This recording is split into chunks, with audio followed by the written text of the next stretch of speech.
નત્તાદ્રશો જનકશ્ચિત સમસ્યા યસ્ત નાસ્તિ ન સાધ્યસ્યાહ સમાધાનમ સમસ્યા તાદ્રશી નકા. અર્થાત આ જગતમાં એવી કોઈ વ્યક્તિ નથી જેને સમસ્યા ન હોય અને એવી કોઈ સમસ્યા નથી જેનું કોઈ સમાધાન ન હોય. ત્યારે શું કામ જીવન આ વ્યર્થની સમસ્યાઓમાં ઘેરાઈને વ્યતીત કરવું? એના સમાધાનની શોધ ચલાવીએ તો ક્યાંક સમાધાન રૂપી પારસમણી મળી જાય અને જીવન ઉન્નત બની જાય. નમસ્કાર દર્શક મિત્રો, વીટીવી ન્યૂઝના જ્ઞાન, આધ્યાત્મ અને જ્યોતિષના આ ત્રિવેણી સંગમરૂપ કાર્યક્રમ એટલે કે ભવિષ્ય દર્શનમાં આપનું સ્વાગત છે. હું છું અંકુર રાવલ. જન્મકુંડળી વ્યક્તિના સ્વભાવ, શક્તિઓ અને તેની ખામીઓને જાણવામાં મદદ કરે છે, જેનાથી આત્મજાગૃતતા વધે છે. કુંડળી તમને તમારી આર્થિક સ્થિતિ કેવી રહેશે તેનો પણ સંકેત આપે છે. આગામી જીવન કેવું રહેશે તેનો ખ્યાલ આપે છે.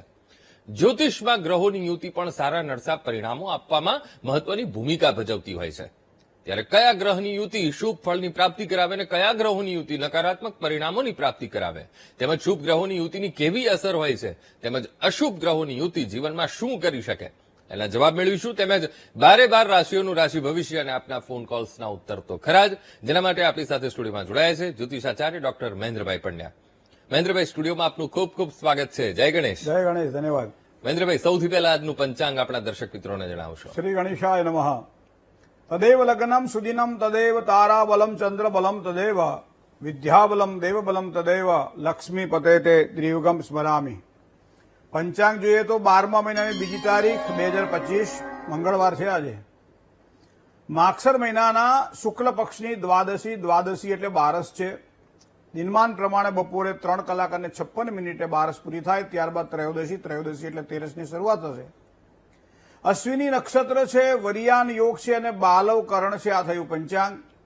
રાશિનો ચંદ્રમા આજે મેષ રાશિમાં પરિભ્રમણ કરી રહ્યો છે, તો એના અક્ષર છે અલ અને ઈ. મંગળ પ્રધાન રાશિ છે, તો મેષ રાશિવાળા જાતકો માટે આજનો દિવસ મંગળમય રહેશે. સાથે સાથે જે કોઈ જાતકોનો જન્મ થાય એની મેષ રાશિ રહેશે. આ છે આજનું શુભત્વને આપવાવાળું પંચાંગ. જય ગણેશ. મહેન્દ્રભાઈ, દિન વિશેષમાં અલગ અલગ વિષયો જ્યોતિષને લગતા આપણે લઈને આવતા હોઈએ છીએ, જે દર્શકો માટે ખૂબ મદદરૂપ થતા હોય છે, જ્ઞાનવર્ધક હોય છે. આજના દિન વિશેષમાં શું છે ખાસ આપણા દર્શક મિત્રો માટે? કોઈ પણ જ્યોતિષની દ્રષ્ટિને જ્યારે ધ્યાનમાં રાખીએ ત્યારે આપણે ઘણી બધી બાબતો એવી છે કે જેમાં આપણને ખબર હોવા છતાંય ક્યાંક ને ક્યાંક આપણે ભૂલો કરતા હોઈએ છીએ. મિત્રાચારીની અંદર વાત હોય, કોઈ પણ પ્રકારના કાર્યમાં આગળ વધવાની વાત હોય, અથવા તો કોઈ પણ કામકાજ ધંધો કરવાની વાત હોય, તો આ બધી બાબતોની અંદર જે પ્રમાણે સમાને વૃદ્ધિ એમ કહેવાય છે કે હંમેશા જે સરખી ઉંમર, સરખી બુદ્ધિ અને સરખી આવડતવાળા હોય તો એમાં વૃદ્ધિ વધારે થાય. તો મિત્રો, એ વૃદ્ધિના યોગો આજના દિવસે આપણે થોડોક એનો અહેસાસ જોઈએ. આપણે કે એક જ ડોક્ટર છે, તો ડોક્ટરના હાથ નીચે કામ કરવાવાળા જે કર્મચારી વર્ગ છે, તો ડોક્ટરનું આ કર્મચારી વર્ગ સાથે બોન્ડિંગ કેવું રહેશે? પ્રિન્સિપલ અથવા સંચાલક સ્કૂલની અંદર હોય તો એની સાથે શિક્ષક ગણ છે, વિદ્યાર્થી ગણ છે, તો શિક્ષકનું વિદ્યાર્થી સાથે કેવું બોન્ડિંગ રહેશે? વિદ્યાર્થીનું શિક્ષક સાથે કેવું બોન્ડિંગ રહેશે? આ બધી વસ્તુઓ આપણે કઈ રીતે જોઈ શકાય? એક સારો પોતે ન્યાયાધીશ છે, તો વકીલો સાથે એનું કેવું બોન્ડિંગ રહેશે? અસીલો સાથે વકીલોનું કેવું બોન્ડિંગ રહેશે? તો આ બધી વસ્તુ આપણને કેવી રીતે ખબર પડે? પતિ અને પત્નીની વાત પણ આ વિચારી શકાય છે, પતિ પત્ની વચ્ચે કેવા સ્વભાવની એકરૂપતા છે કે કેમ. સાથે સાથે સંતાન અને પિતાની વાત કરવામાં આવે, માતાની વાત કરવામાં આવે, તો માતા અને પિતાને સંતાન સાથે કેવી લેણા દેણી રહેશે? તો મિત્રો, આ બધી વાતો આપણને ગ્રહોના આધારે આપણે જોઈ શકીએ છીએ. કોઈ પણ વ્યક્તિની સાથે આપણે ગુજરાતીમાં બહુ સારી કહેવતો છે કે લાંબા વાહે ટૂંકો જાય, મરે નહીં તો માંદો થાય. તો એનો મતલબ એવો થાય કે પોઝિટિવ એનર્જી જેની પાસે છે એની બાજુમાં કોઈ નેગેટિવ એનર્જી વાળું આવે તો એને નુકસાન કરે ને કરે. બરોબર છે? એ કે ભાઈ નબળા વિચારવાળો માણસ નહીં સારો, આપણે એવું લખ્યું છે કે હારા ઓહણવાળો માણસ સારો, નબળા વિચારવાળો નહીં સારો. તો આ બધી બાબતોમાં સકારાત્મક અને પ્રતિકારાત્મકની વાત કરવામાં આવે ત્યારે, નેગેટિવ ઉર્જાની વાત કરવામાં આવે, પોઝિટિવ ઉર્જાની વાત કરવામાં આવે ત્યારે આ ગ્રહોને આપણે કઈ રીતે આંકલી શકાય, ગ્રહોને કઈ રીતે જોઈ શકાય? તો મિત્રો, એક વસ્તુ તમને કહો, દરેક ગ્રહોની પોતાની પ્રકૃતિ છે. સૂર્યમ શૌર્ય બદિન્દુરુચ પદવી ષણમંગલમ મંગલમ સદબુદ્ધિશ્ચ બુધો ગુરુશ્ચ ગુરુતા શુક્રમ સુખમ સમશનિ રાહુર બાહુબલમ કરોતુ વિપુલમ કેતુ કુલસ્યો નથી. સચિન તેંડુલકરને કોઈ એમ કે ભાઈ તમે લતા મંગેશકર જેવું ગાઓ તો એ ન ગઈ શકે. લતા મંગેશકરને કંઈક સચિન જેવી સેન્ચુરી મારતો ને મારી. દરેકની પ્રકૃતિ અલગ છે, પણ બે ભેગા થાય તો હા, કોઈ મેળાવડો ભેગા થઈને ફોટા પાડી લે, બે વસ્તુ છે પણ એકબીજાની સાથે મેચિંગ ના થાય. ગ્રહોમાં કુંડળીની અંદર આ બે પ્રકારના ગ્રહો અલગ અલગ જે કહેવાય ભાવ ભજવતા હોય. દરેકની પ્રકૃતિ ગ્રહોની અલગ અલગ હોય અને એવા સમયે નેગેટિવની સાથે નેગેટિવ જોડાય તો કદાચ નેગેટિવ પ્લસ નેગેટિવ પોઝિટિવ થાય.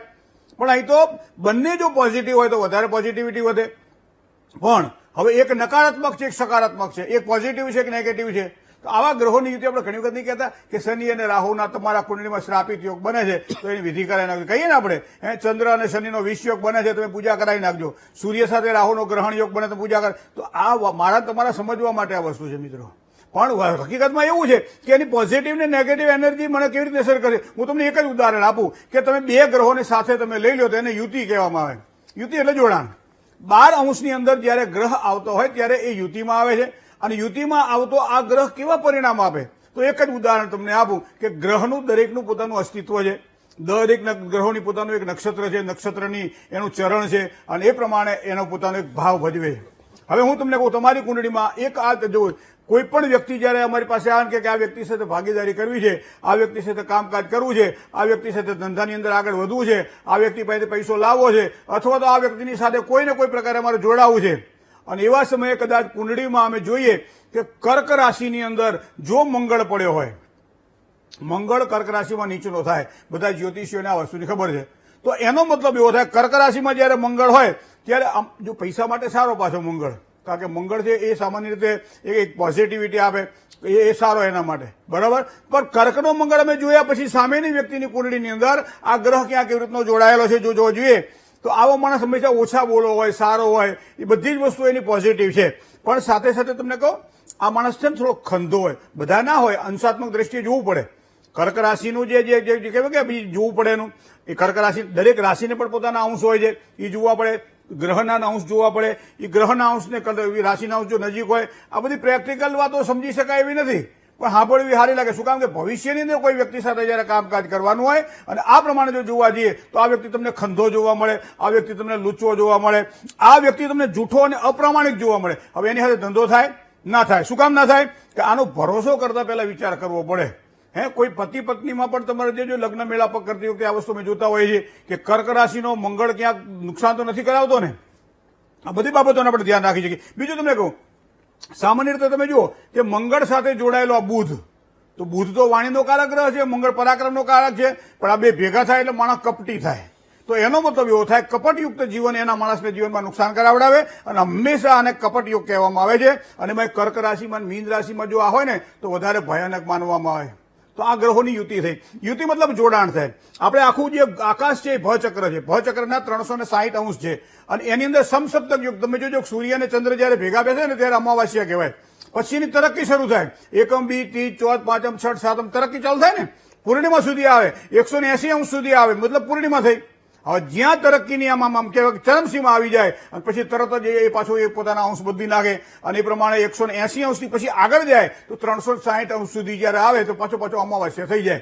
તો આપણે એકમ, બીજ, ત્રીજ જે તિથિઓ કહીએ છીએ ને એનું આ દિનમાન છે. 12 અંશે આગળ જાય સૂર્યથી ચંદ્ર, કારણ કે ચંદ્ર સવા 2 દિવસે નક્ષત્ર રાશિ ભોગવે અને સૂર્ય 1 મહિને ભોગવે. તો આ બંને વચ્ચેનું જે રાશિ અંતર છે અને એ અંતર આપણે જોઈએ તો એક આ પ્રમાણે નક્ષત્ર પ્રમાણે આપણે ભાઈ એના ક્રમ પ્રમાણે આપણે જોઈ શકીએ છીએ મિત્રો. એ જ રીતે ગ્રહોની વાત કરીએ આપણે. હવે તમે જોજો કર્ક રાશિ, ભાઈ મંગળ જે છે ને આપણે 2-3 વસ્તુ મંગળની જ કહીએ, કારણ કે આ તો સૂર્ય, ચંદ્ર, મંગળ, બુધ, ગુરુ, શુક્ર, શનિ, રાહુ આ બધા ગ્રહો જોવા જઈએ ને તો કદાચ આપણે ઘણો બધો ટાઈમ એમાં નીકળી જાય. પણ તમારી કુંડળીમાં તમે જોઈ લો કે તમારી કુંડળીમાં મંગળ અને ચંદ્ર હોય તો એ માણસનો લક્ષ્મી યોગ હોય. પણ તમને એ ખબર છે કે મંગળ અને ચંદ્રનો જો લક્ષ્મી યોગ હોય, પૈસા હોય, પણ આ માણસ જિદ્દી જોવા મળે. તો એનો મતલબ એવો થાય કે એક સારું છે અને એક બાજુ એનું ખરાબ છે. એ જ પ્રમાણે તમે મંગળને યાદ કરો, શનિ સાથે સાહસિક હોય, દીર્ઘદ્રષ્ટા હોય, પણ હંમેશા પૈસો મારો પરમેશ્વર ને બૈરી મારો ગુરુ, છોકરા સૈયા શાલિગ્રામ, તો સેવા કોની કરું. તો આ માણસ પૈસાની પાછળ જ ફરતો હોય અને એના કારણે સ્વાસ્થ્યની બાબતમાં પણ એ પોતે ધ્યાન નથી આપતો અને એના કારણે ડાયાબિટીસ, કોલેસ્ટ્રોલ અથવા તો બીપી જેવી બીમારીઓ આ વ્યક્તિને જોવા મળે. શું કામ કે એનું એક જ લક્ષ્ય છે કે કેવી રીતે સાહસથી પૈસા પ્રાપ્ત કરું અને ક્યાં એને સાચું સુખ મળે એને ખબર નથી, પણ પૈસાથી સાચું સુખ મળે છે અથવા તો સંપત્તિ દ્વારા એક નામ કમાવી શકાય છે અને એની પાછળ સ્વાસ્થ્યનો ભોગ આપતા આવા માણસો તમને જોવા મળશે. હવે બીજી વાત તમને કહું રાહુ સાથે જયારે મંગળ બેઠેલો હોય કુંડળીમાં ત્યારે તમે જોજો એ વ્યક્તિ પાસે બેહો ને તમે એટલે તમારે તમે દજાય એવી એની ઘણા નથી કહેતા કે ભાઈ બીડી પીવી છે જરા માચીસ આપને કે કેમ કે બીડી હળગાવી છે અરે કે ફલાણા માણસને જીભે હળગાવી લે ને તો કે આના માણસને જીભે બીડી હળગે અરે ગામના ગામ હળગી ગયા આવો ક્રોધી માણસ છે તો આ વસ્તુ મારા તમારા કુંડળીમાં જયારે જોવાની હોય કોઈની સાથે જયારે મિત્રતા કરવાની હોય કોઈની સાથે પતિ પત્ની કે બધા જોડાણ કરવાનું હોય સંતાન અને પિતાના સંબંધોની અંદર પણ જયારે આવા ગ્રહો બનતા હોય ક્યારેક પિતા અતિ ક્રોધી હોય ક્યારેક સંતાન અતિ ક્રોધી હોય ત્યારે સમજી લેવાનું કે કુંડળીની અંદર મંગળ અને રાહુ સાથે બેઠેલા છે માટે આ વસ્તુ બને તેવી સંભાવનાઓ પ્રબળ બને હવે પછી તમને કોઈક સારા ગ્રહો પણ છે ખરાબ ગ્રહોની સાથે હિંમતવાન છે માનો કે સાહસિક છે માણસ તો કામ ક્ષેત્રમાં આગળ વધવાવાળો છે માણસ તો આવા સમયે એની કુંડળીની અંદર મંગળ ઉચ્ચનો જોવા મળશે ઉચ્ચનો મંગળ જેની કુંડળીમાં પડ્યો એટલે આપણે કહીએ લગ્ન વેચ પાતાલે જામિત્રે તાષ્ટમે કુજે 1 4 7 8 અને 12મું સ્થાન જો મંગળ પડ્યો હોય તો એને મંગળ દોષકારક ગણીએ કે ના ગણીએ સામેની વ્યક્તિને પીડા આપે અને ઘણા લોકો કે કન્યા હારતું ભરતારમ ભરતા હારતું કન્યાકામ એકબીજાની જે કહેવાય કે પોતાની તાકાત છે તાકાતને તોડી નાખે ગમે એવો સહનશક્તિ વાળો માણસ હોય પણ સામે નેગેટિવ દે તમે કરો તો એનું હંમેશા બળ તૂટી જતું હોય મિત્રો એ ઘણી બધી બાબતો જોઈ શકીએ વિષયોગ માણસ જે કે શનિ અને ચંદ્ર જયારે પડ્યા હોય ત્યારે વિશ્વાસઘાતી માણસો જોવા મળે સૂર્ય શનિ એટલે સંઘર્ષ જીવનમાં ખૂબ જ સંઘર્ષ કરી અને સફળતા પ્રાપ્ત કરે અને પાછું થોડું ઘણું આવે તો પાછો સંઘર્ષ કરવો પડે ઘણી બધી બાબતો આવી જોઈ શકાય છે પણ તમે એક ચંદ્ર અને મંગળને જોયું તમે વિવાહ જયારે પસંદ કરતા હોય ત્યારે ઘણી વખત અમારી કુંડળીમાં એવું જોવા આવે કે છોકરીની ઉંમર છોકરા કરતા મોટી છે તો આ શેના કારણે થાય અથવા તો છોકરીનું જે ગોત્ર ગોળ અને ખાનદાન કુળ છે એ છોકરા કરતા ઊંચું છે અથવા નીચું છે જેના આધારે જોઈ શકાય મિત્રો મંગળ જયારે સૂર્ય સાથે યુતિમાં હોય ત્યારે પ્રેમ લગ્ન અહીંયા ઉભા કરે મંગળ જયારે એમ કહેવાય છે કે જયારે શુક્ર સાથે યુતિમાં હોય ત્યારે પ્રેમ લગ્ન સૂર્ય સાથે શુક્ર યુતિમાં હોય ત્યારે પ્રેમ લગ્ન પણ ઉત્કૃષ્ટ પ્રેમ પણ આ જ મંગળ અથવા આ જ શુક્ર જયારે શનિ સાથે યુતિમાં આવે ત્યારે નબળું પાત્ર મળે અને એમાં કહેવાય પોતાની જાતિ કૃતિ જ્ઞાન બધાથી નીચું જો જોવા જાઓ તો તમે જોઈ લો શુક્ર સાથે રાહુ તો હંમેશા તમને જોવા મળશે કે આ માણસ આવું વારી લાવ્યો અને ઘણી વખત આપણે ગુજરાતીમાં કહેવાય કે કાગડો દહીથરું લઈ ગયો તો એનો મતલબ એવો થાય કે આ કુંડળીના ગ્રહોને જો આપણે ધ્યાનમાં રાખીએ ને ઘણી બધી ગહન વસ્તુ આજ મેં તમને કહી દીધી પણ ગહન વસ્તુમાં સમજવા એટલા માટે જરૂરી છે કે ઘડીએ ઘડીએ કોકની સાથે મુલાકાત કરવી પડશે બસ સ્ટેશનમાં 2 જણા બેઠા હોય ક્યારેક ક્યારેક ઝઘડી પડતા જોયા છે આપણે